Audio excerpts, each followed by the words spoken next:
많은 것 같습니다. 그렇지만 또 우리가 또 조심해야 될 것은 또 조심해야 되고 그럴 줄 압니다. 오늘 말씀의 제목은 달란트 비유, 나의 2020년 나의 결산이 어떻게 될 것인가를 함께 은혜를 나누는 시간을 갖도록 하겠습니다. 그 인터넷에서 의미 있는 글을 발견했습니다. 그래서 오늘 또 본문과 연관이 있어서 제가 소개해 보려고 합니다. 제목은 하루살이의 내일, 미래. 하루살이의 내일. 제목이 미래입니다. 어느 가을날 옥수수 밭에서 메뚜기가 날아가는 하루살이를 잡아서 막 때렸습니다. 메뚜기와 싸울 상대가 못다는 하루살이는 도망치면서 이렇게 말했습니다. 너 내일 보자. 메뚜기가 대답했습니다. 내일 보자는 놈 무섭지 않다. 하루살이는 저녁이 되어 죽음을 눈앞에 다가오자 아들을 불러놓고 말했습니다. 메뚜기에게 꼭 복수하라고 유언을 남기고 하루살이는 죽었습니다.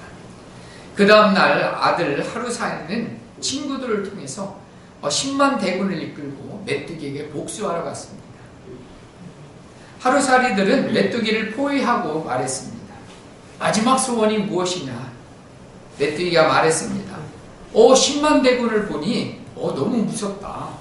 오늘은 휴전하고 내일 다시 싸우자. 그러자 하루살이가 의기양양해서 껄껄껄 웃으면서 대답했습니다. 그래, 겁나나 보구나. 좋다. 내 소원이니 불쌍해서 들어주겠다. 내일 꼭 싸우자. 이와 같은 이야기 속에서 하루살이에게 내일이라는 것은 존재할 수 있을까요? 전혀 가능성이 없는 이야기입니다. 그런데 많은 사람들은 오늘이라는 시간에 충실하지 못하고요, 내일만을 기대하는 사람이 있습니다. 내일이라는 시간은 우리의 것이 아닙니다. 오직 시간을 허락하신 분의 소유에 속하는 것입니다. 그런데 오늘을 열심히 살지 못하는 사람들에게 내일이라는 시간은 여전히 불확실합니다. 그리고 불안전한 미래일 뿐입니다. 오늘 2020년 마지막 주일이고요. 이제 그 2020년도 4일밖에 남지 않았습니다. 이제 저물어가는 2020년의 나의 삶은 어땠을까? 또 나는 어떤 목표를 달성했을까를 한번 생각해 보면서 또한 우리는 다가오는 2021년에는 어떤 삶을 살아야 될까를 또 다시 한번 점검해 보는 은혜의 시간이 되었으면 좋겠습니다. 그럼 오늘 말씀을 통해서 오늘 4가지를 함께 나누는데요. 그 첫 번째는 우리는 모든 것은 하나님께 위임받은 청지기에 불과하다는 것입니다. 우리가 가지고 있는 모든 것은 하나님께 위임받은 하나의 우리는 청지기에 불과하다는 겁니다. 오늘 본문은 많은 사람들이 흔히 이야기하기를 달란트 비유다 이렇게 얘기합니다. 그래서 오늘 비유를 통해서 그 어떤 사람 혹은 주인이 나오는데 그 주인은 그것을 맡긴 주인이기자 하나님을 가리키게 되고요. 여기서 이 종은 성도 혹은 모든 사람들을 뜻합니다. 그리고 주인이 맡겼던 그 달란트는 일반적으로 시간, 재능 또는 은사 등등이라고 나타낼 수 있습니다. 오늘 말씀 14절에 보니까 주인이 종들을 불러서 자기 소유를 맡겼다라는 겁니다. 여기서 중요한 단어가 하나 나오죠. 누구의 소유요? 자기 소유, 주인의 소유의 것들을 맡겼다는 겁니다. 그래서 이 말씀에 나와 있듯이 우리가 가지고 있는 것들, 그것이 나의 재능이든 나의 능력이든 또 소유에 이르든지 간에 그것은 내가 소유권자가 아니라는 겁니다. 주인이 주신 것이라는 겁니다. 이는 내가 잠시 맡아서 관리하고 있는 청직이라고 하는 사실입니다. 그런데 많은 사람들은 내가 가지고 있는 것, 나의 소유를 막상 내 것이냐 그렇게 착각하며 살아갈 때가 너무 많다는 겁니다. 자본주의 시대에는 나의 능력과 나의 실력에 따라서 내가 더 많이 가질 수 있어요. 그것은 내가 노력해서 내가 얻었기 때문에 내 것이라고 생각할 수가 있다는 얘기입니다. 그러나 잠시 생각해 보면 내가 가지고 있는 것이 정말 내가 잘해서 또는 진짜 이게 내 소유일까라고 하는 부분을 생각해 봐야 됩니다. 이전에 제가 태어났던 1960년대를 보면은요, 그때는 개천에서 용이 나는 시대였어요. 그 말은 무슨 뜻이냐면, 다, 한 동네에 보면 부자가 몇 집 안 됐어요. 그러니까 전부 다 못 사는 그런, 삶을 살았어요. 그러다 보니까, 저도 이제, 저희 그, 고향 동네에서 대학생이 딱 2명 있었어요. 제가 2번째로 대학교를 갔었는데요. 그래서, 그것은 무슨 얘기냐면, 누군가 노력하고 열심히 살면 더 많은 것을 얻을 수 있는 그런 시절이었습니다. 그러나 2000년대가 넘어서면서 흔히 2000년대를 넘어서 뭐라고 얘기하냐면 부의 대물림이다 이렇게 얘기합니다. 그것은 금수저, 은수저, 흑수저가 태어날 때부터 그렇게 구분되어진다는 얘기입니다. 그래서 이 금수저는 흙이 묻어도 여전히 금수저예요. 근데 반면에 흑수저에다 아무리 금칠을 해도 그 사람은 흑수저에 불과하다는 겁니다. 그래서 그 말은 무슨 뜻이냐면 이 자녀들이 가지고 있는 재능과 능력은 결국 그들의 것이기보다는 그들의 부모로부터 물려받은 것이라는 겁니다. 그래서 이 자기가 잘난 척, 자녀들이 아무리 잘난 척 하더라도 그것은 결국 부모로부터 받은 것이기 때문에 그것은 자랑하거나 자기 것이냐 착각해서는 안 된다는 얘기입니다. 근데 이것을 신앙 안에서 보면 더 명백해지는 하나의 사실입니다. 그래서 하나님으로부터 우리는 받지 않은 것이 아무것도 없음을 우리는 인정할 수밖에 없습니다. 하나님이 우리에게 주시지 않은 것이 하나도 없습니다라고 인정할 수밖에 없다는 겁니다.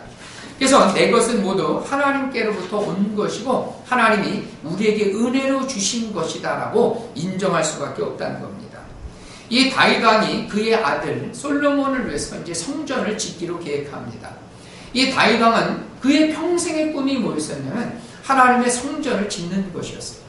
그러나 그는 전쟁을 많이 해서 피를 많이 흘렸어요. 그래서 하나님이 그의 아들 솔로몬에게 이 성전을 짓도록 허락하셨습니다.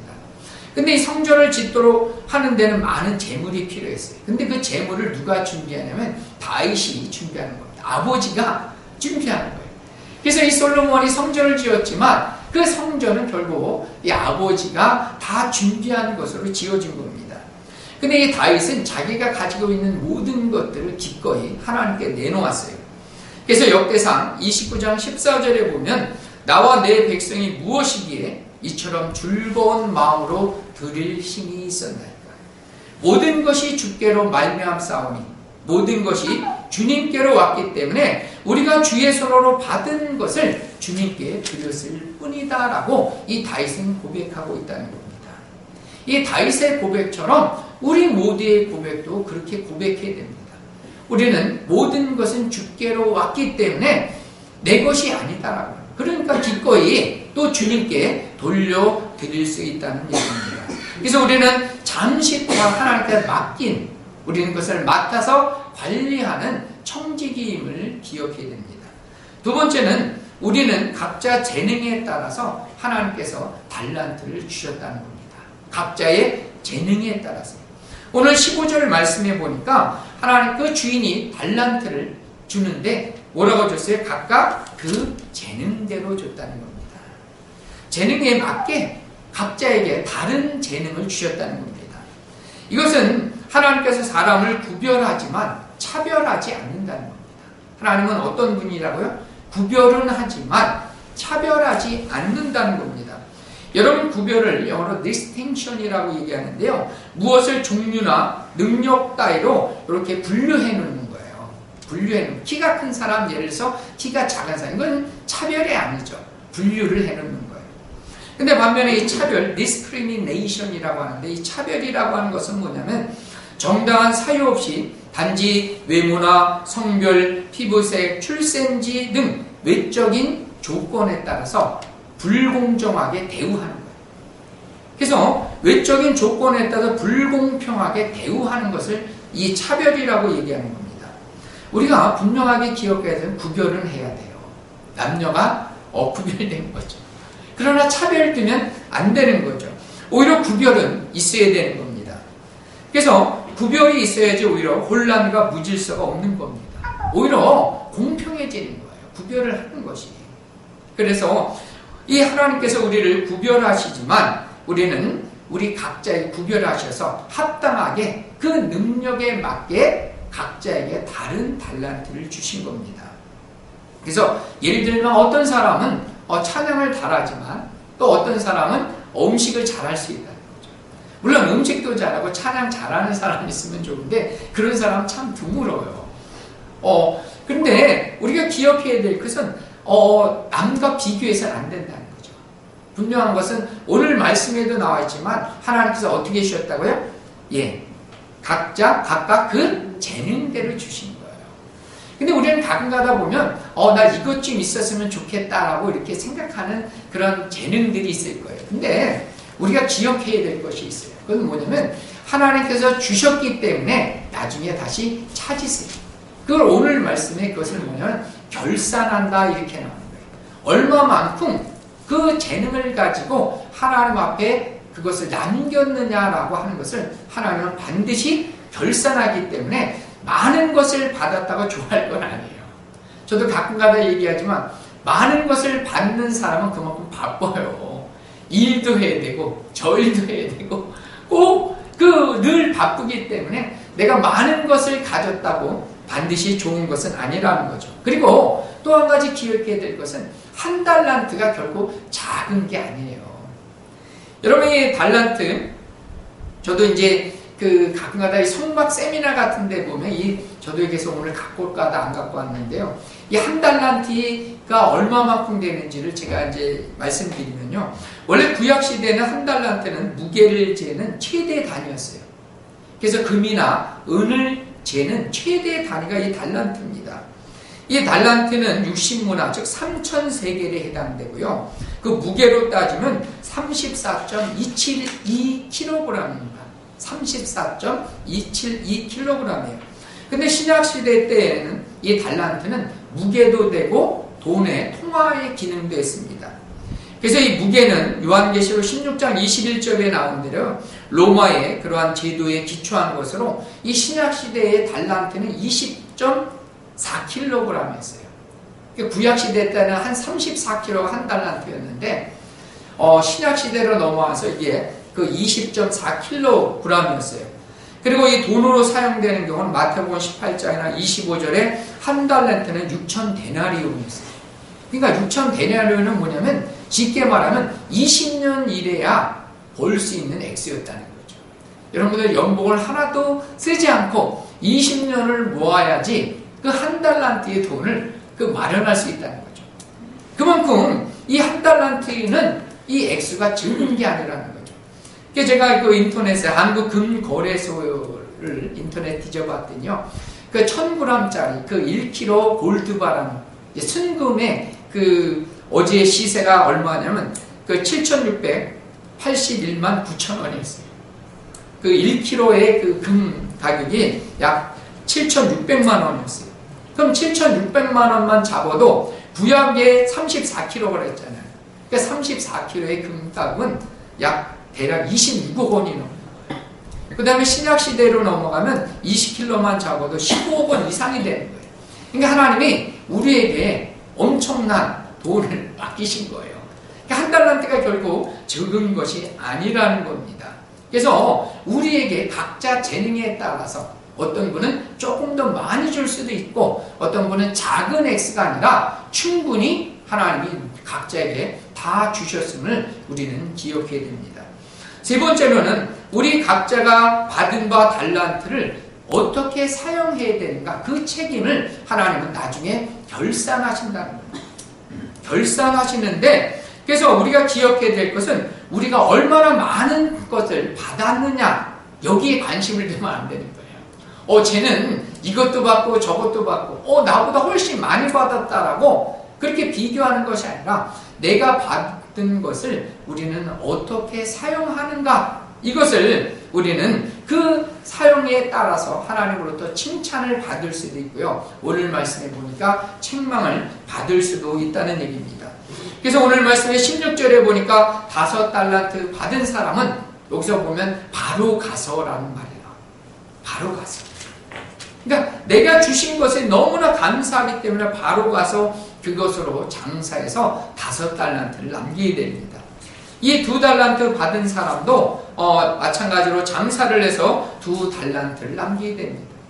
근데 18절에 보니까 1달란트 받은 사람은 그 달란트를 그냥 땅에 파묻어 버립니다. 그리고 주인의 돈을 그대로 감추어둬서 결국은 1달란트밖에 남기게 되지 않습니다. 근데 19절에 보니까 여기서 끝이 아니에요. 하나님이 맡기셨는데 19절에 보니까 주인이 오랜 시간이 지난 다음에 다시 돌아와서 뭐 한다고 나옵니까? 결산한다라고 합니다. 그래서 이게 나중에 그 개역 성경에는 회계한다, 어카운트, 계산을 하는 거예요. 얼마나 많은 그 내가 준 달란트를 가지고 얼마나 많이 남겼는가를 하나님께서 결산을 하게 된다는 얘기입니다. 그래서 이 5달란트 받은 자와 2달란트 받은 자는 그들이 5달란트, 2달란트를 남겼기 때문에 하나님으로부터, 이 주인으로부터 칭찬을 받게 됩니다. 여러분들께서 21절, 23절에 똑같이 칭찬받았어요. 더 많이 남겼다고 해서 더 크게 칭찬받은 것이 아니라 내가 그만큼 일했기 때문에 칭찬은 똑같습니다. 여러분 21절을 다시 한번 읽어보겠습니다. 그 주인이 이르되 잘하였도다. 착하고 충성된 종아, 내가 적은 일에 충성하였으니 내가 많은 것을 내게 맡기니 내 주인의 즐거움에 참여할지어다. 아멘. 여러분 여기서 우리가 독특한 단어 하나를 발견하죠. 적은 일에 충성했다. 옛날에는 작은 일이다 이렇게 나오는데요. 이 작다라고 적다라고 하는 것은 말 그대로 수나 규모나 정도가 작은 것을 의미합니다. 근데 우리가 앞에서도 얘기했지만 이 5달란트는 결코 적은 게 아니었어요. 이게 엄청난 분량이었어요. 근데 이 왜 주인은 적은 것에 충성했냐라고 얘기하냐면 결국 그 다음에도 나오죠. 적은 것에 충성해서 그 결과가 어떻게 돼요? 많은 것을 받게 되는 거죠.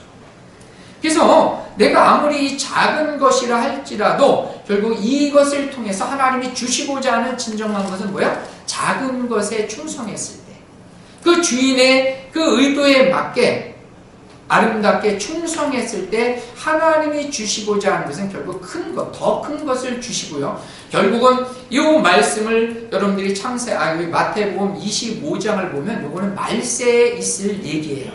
그래서 나중에 결국 더 큰 것은 결국 뭐냐면 우리에게 주시고자 하는 것은 천국이죠. 영생을 주시는 것. 세상의 것들에 충성하고 하나님의 나라에 헌신했던 자들, 주님의 뜻에 합당하게 살아가는 자들에게 주시는 것은 결국 천국의 소망을 주시겠다는 의도도 있지만 결국 작은 것에 충성했을 때는 하나님께서는 더 큰 것을 주시겠다는 그 주인의 숨은 의도가 있는 것을 보게 됩니다. 근데 이 반면에 1달란트 받은 사람은 책망받게 되는 거예요. 그는 땅에 감추어두고 아무런 그 결과를 만들어내지 않았습니다. 근데 그러면서 그는 이윤도 남기지 않았을 뿐만 아니라 자신의 잘못과 게으름을 주인 탓으로 돌리고 있다는 거죠. 여러분들 24절에 보니까 이 주인을 어떻게 표현하냐면 주인은 굳은 사람이다 이렇게 합니다. 원래 굳었다는 것은 땅이 딱딱하고 말라 비틀어진 것을 의미합니다. 근데 이것을 사람의 성격으로 보면 강팍하고 완강하고 가혹하고 냉정한 사람이라는 거죠. 이 주인의 성격이 어떤 사람이냐면 가혹하고 냉정하고 강팍한 사람이라는 겁니다. 한마디로 얘기하면 인정머리 없는 사람이라는 거죠.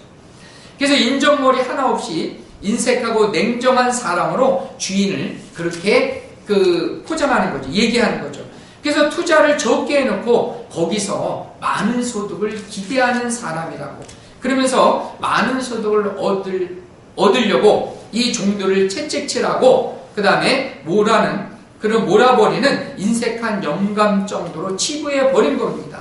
그러니까 이 1달란트 받은 사람은 요즘 말로 하면 인생 타령, 신세 타령하는 거죠. 나는 받은 것이 요것밖에 없는데 이걸 가지고 무엇을 할 수 있단 말이냐. 나는 아무것도 할 수 없다라고 어떤 자신은 개발하지도 않고 또 노력하지도 않고 진세 타령하고 오히려 자신에게 기회조차 주지 않는 이 세상이나 또 자기의 어떤 세태를 원망하며 살아가는 그런 사람들의 모습이라고도 할 수가 있습니다. 근데 앞서 얘기한 대로 여러분이 한 달란트라고 하는 것은 결국 적은 액수가 아니었어요. 그래서 우리가 이것을 남과 비교할 때는 물론 비교할 때는 작은 것이 됩니다. 그러나 계속 얘기했지만 이것은 작은 액수가 아니었어요. 충분히 합당하게 나에게 주어진 것이라는 겁니다. 그래서 우리가 믿는 우리 크리스찬들은 우리가 어떻게 생각하냐면 하나님이 각 사람에게 나눠주신 그 믿음의 분량대로 우리는 생각해야 된다. 하나님이 나에게 합당한 것을 주신 것이라고 하는 것을 우리가 인정해야 된다는 거죠. 그래서 믿음의 분량대로 우리는 최선을 다하고 또 우리가 가진 것을 통해서 헌신하고 하나님의 나라를 굳게 세우는 일을 우리는 감당해야 될 줄 믿습니다. 그래서 우리가 기억해야 될 것은 받은 양이 중요한 것이 아니라는 거죠.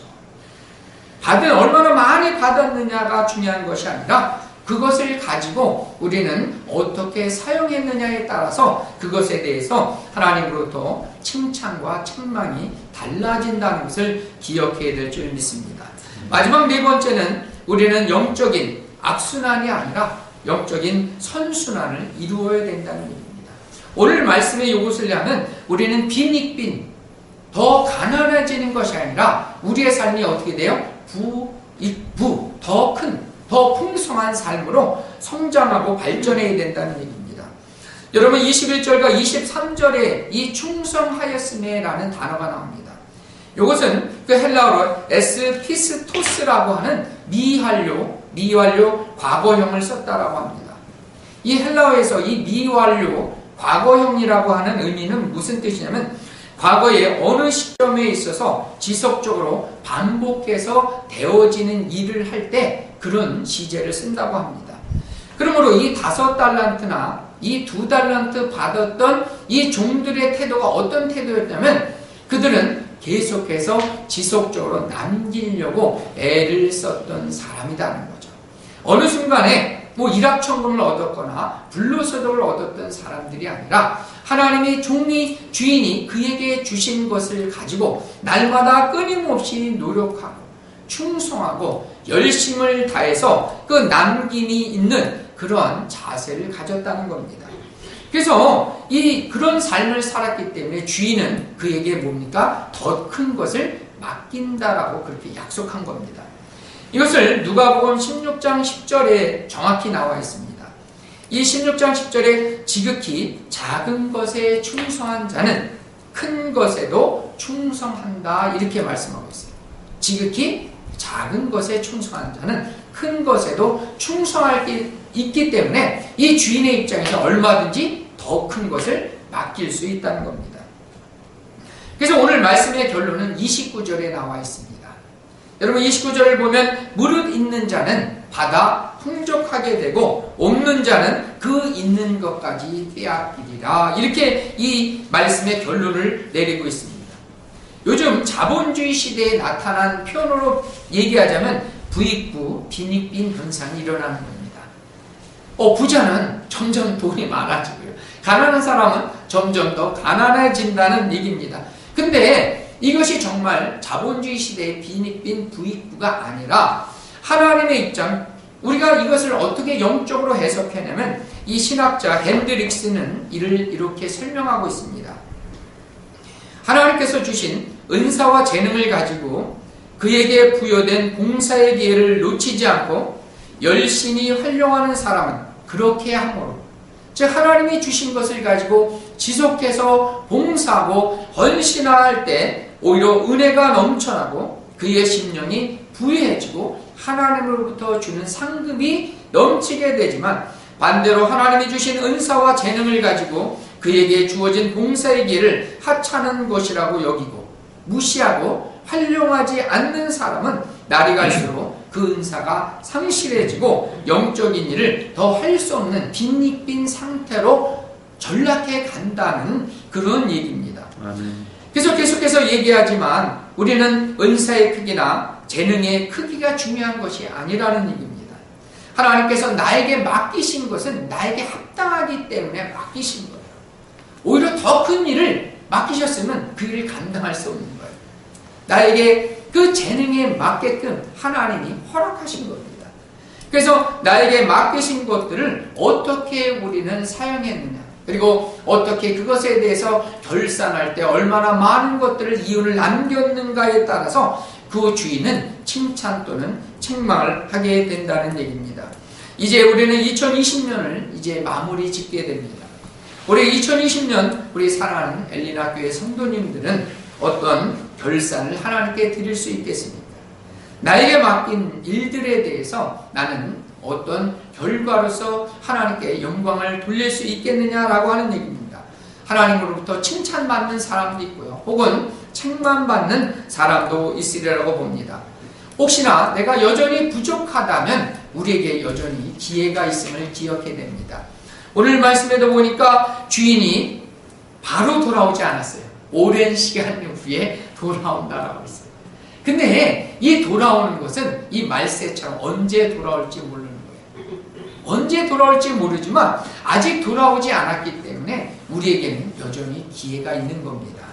그래서 나에게 맡기신 것을 지금도 늦지 않기 때문에 여전히 우리에게 기회가 있다라고, 시간이 있다라고 우리가 그런 것들을 기억하면서 나에게 맡기신 것들을 이제 열매가 맺도록, 그렇게 남은 시간, 또 우리가 여전히 부족한다면 우리에게 새롭게 주어지는 2021년의 시간 동안에는 이루어야 될 줄 믿습니다. 그래서 분명히 하나님은 다시 돌아오십니다. 주인은 다시 돌아와서 반드시 결산하기 때문에 다시 돌아오는 그 주인 대신 하나님 앞에 우리가 드릴 것이 있고, 또 더 풍성한 것을 드려서 또 우리가 그 하나님 앞에 부끄럽지 않고 오히려 칭찬과 영광을 누리는, 그래서 우리 그 많은 맡기신 것을 더 많이 맡아서 하나님의 영광을 위해서 멋지게 쓰일 수 있는 저와 여러분들 되시기를 예수님의 이름으로 축복합니다. 아멘. 우리 같이 함께 찬양 드리고 같이 기도하도록 하겠습니다. 우리 75장입니다. 575장 주님께 기한